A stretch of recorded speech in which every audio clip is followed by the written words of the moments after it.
Hello, I'm Matt Galloway, and this is the Current Podcast. A metronome ticks, a turntable spins, and there's a close-up of art and instruments, a piano, a trumpet, there's paints and drum set, a sculpture, and many pieces of analog media, and then an industrial press crushes it all, revealing a new iPad. Come and follow rainbows, I am sure. The most powerful iPad ever is also the thinnest. All I ever need is you. Apple's new ad is getting a bruising backlash. The implication is that all of humanity's cultural output and creativity can be squeezed into a tablet. This has led to an outcry. David Sax is the author of the books The Future is Analog and The Revenge of Analog, and he's with me in studio. Good morning. In person. Always a pleasure. You know, I thought of you when I saw this ad because of the books that you have written. What did you think of the ad? First of all, I thought it was as an ad, it was a pretty funny ad. It was a very classic sort of Apple advertisement, right? Quirky and a little bit surprising, but also almost 10 or 15 years too late, right? Like we've seen Apple compress the world into its iPad or iPhone, you know, starting in 2008 or 2007 when Steve Jobs unveiled the first iPhone. So it was almost like there's nothing new. And it was really interesting when you think back to that classic, iconic 1984 Apple ad with the Macintosh. Think different. Think different, right? The Ridley Scott one. It's like this is the company that's representing the counter revolution to everything. And now it's almost the opposite with this one. It is defining itself as we are the kind of the digital crusher of all these analog things. And I think it missed the mark in that way, and that's where the backlash is coming from. I mean, intellectually, we know this, right? That all of these things can be done through the phone or through the tablet. There's nothing new in this. But actually seeing the crush, you know, flatten my trumpet or flatten the piano or what have you, that's why people didn't react well. Hugh Grant, the actor, says, "It is the destruction of the human experience courtesy of Silicon Valley." Do you understand the backlash? I do. I think that we are at a point where we've accepted the reality of digital as the sort of dominant media form in our lives. All of us are walking around with a smartphone in our pocket, a computer strapped to us. You're wearing an iWatch or Apple Watch right now. You're not distracted by it. I appreciate that. You have my full attention. Yeah, we're all mostly listening to music on streaming services and taking photos on our smartphones and doing our work on screens. And yet, what I chronicled in my first book, The Revenge of Analog, you know, starting pretty much the exact time that the iPhone and smartphones came out, analog media, things like records, paper book sales, independent bookstores, film cameras have been growing and consistently growing since that time. So we're not in this either or, this sort of digital binary of analog versus digital media. We're in this yes and, right? We all have these things, and yet most people I know are out still buying books or buying records. Turntable sales, vinyl sales just keep growing year after year, despite people saying, no, but look what you can stream. Yeah, of course you can stream You have everything. teenagers who are asking for tape decks. Exactly. My daughter, like her birthday is on Sunday, and you know it's the list of things is like Taylor Swift record, turntable to play Taylor Swift on, right? Taylor Swift tickets, concert tickets. Remember when it was like we're not going to see concerts anymore? Everything's streaming.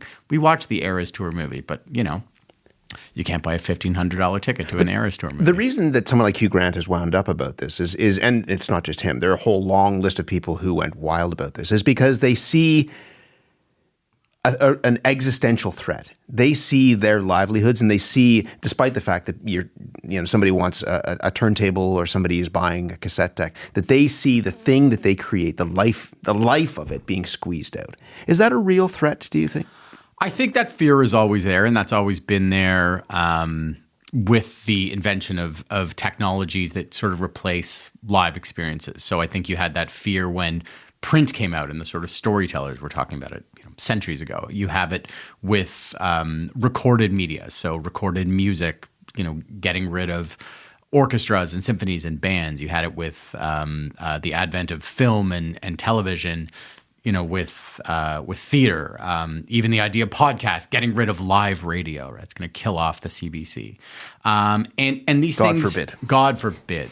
And these things haven't happen because each of these experiences provides something new. So yes, we've had film and television and recorded media for decades, and yet I went to go across the street a week ago to see a production of Les Miserables, Les Mis for those of us in the know, and every seat was filled with across generations, and the show was fantastic. I hadn't seen it since I was, 10 or 11 years old, and it stood up and held its own. And every night in cities and towns around the world, there are theater shows, there are concerts, there are plays, there are live readings. I mean, podcast festivals is a hilarious thing, right? It's like, here's this digital media, which is, you can be anywhere and stream it and it's free and whatever. And people are now paying money to go and see someone like you stand on stage and talk to someone like me.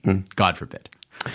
You come into the studio to talk about this, and you bring props that you have scavenged, we should say, from an office just outside of the studio. The flotsam and jetsam of the green room. What is all of this? There's like a Gallagher record, there's a Bruce Cockburn record, there's somebody's Blockbuster. Whose Blockbuster card? Read it out. John L. Perry's. John L. Perry, your colleague, esteemed colleague, his Blockbuster video card. No late fees. Why did you bring this in?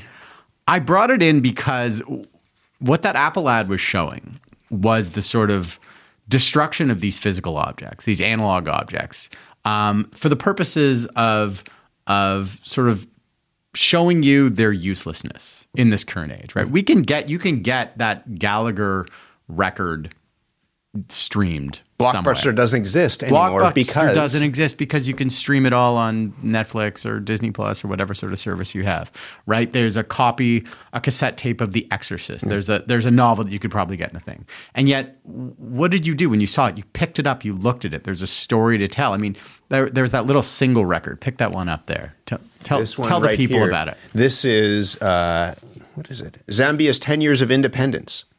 It's a 7-inch single commemorating the 10th anniversary of independence by a choir consisting of members of the Central Committee and cabinet ministers of the Zambian government, led by Dr. Kenneth Kaunda, President of the Republic of Zambia. Right.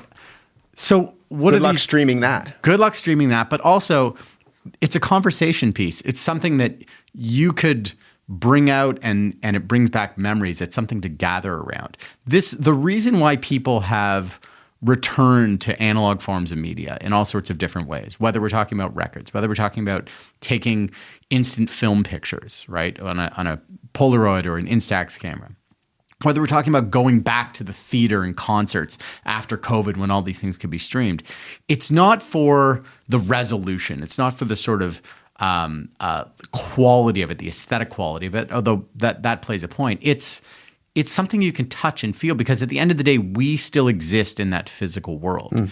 And these things that we can touch and feel, whether it's the guitar that got crushed in the press or the paint, they serve a purpose beyond their end goal of that creation. It's people love musical instruments. They love painting. Remember that trend of adult coloring books? There's something in that one, takes us away from these screens that we're on all the time, but two, has a pleasure of its own, which is that it involves our entire bodies. It allows us to meet over something and talk about it and laugh. I wouldn't have the same conversation with you sending you that recording of the Zambian government ministers, God knows how many of whom have done horrible things since then. As a SoundCloud file or whatever. Hey, Matt, check this out. But to see it and touch it, it sort of elevates it in that way. What do you make of the fact that Apple had to apologize? This is a giant company, and it had to apologize. It said, we missed the mark with this video, and we're sorry. What does that tell you? I think it's, again, this idea that this would have been a really perfect ad for Apple in 2009 or 2010 when it came out with the first iPad. But we're past that now. And so that narrative was one of destruction.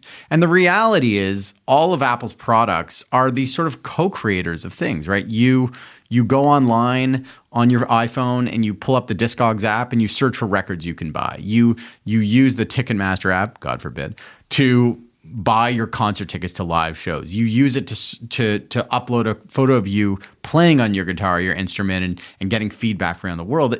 It's not this digital binary of analog or digital, of either or. Last right? point, just in the last minute or so that we have. I mean, does that change with the arrival of artificial intelligence? The belief is that you won't need not even the instruments, but the people to play the instruments because the machine will be better at doing that than we possibly could have been. I mean, I think in 10 years, if there's an AI avatar of Taylor Swift and she makes a Taylor Swift album that sounds as Taylor Swifty as Taylor herself, my daughter's still going to be begging, or someone's kid is still going to be begging for those $1,500 concert tickets when Taylor comes to town. Because at the end of the day, we are not machines. We're human beings, and we get so much more from interaction with real things in the real world. That value isn't going to go away. In fact, it's only going to go up. That sounds like a rallying cry. I do my best. David, thank you. Thank you. David Sax is the author of books, actual books, called The Future is Analog and The Revenge of Analog. He was with us in studio. Do you think about this? Do you think about the role of the human being in the creation of culture? And do you worry that the technology could push the human being out of that cultural creation? You can email us, thecurrent@cbc.ca.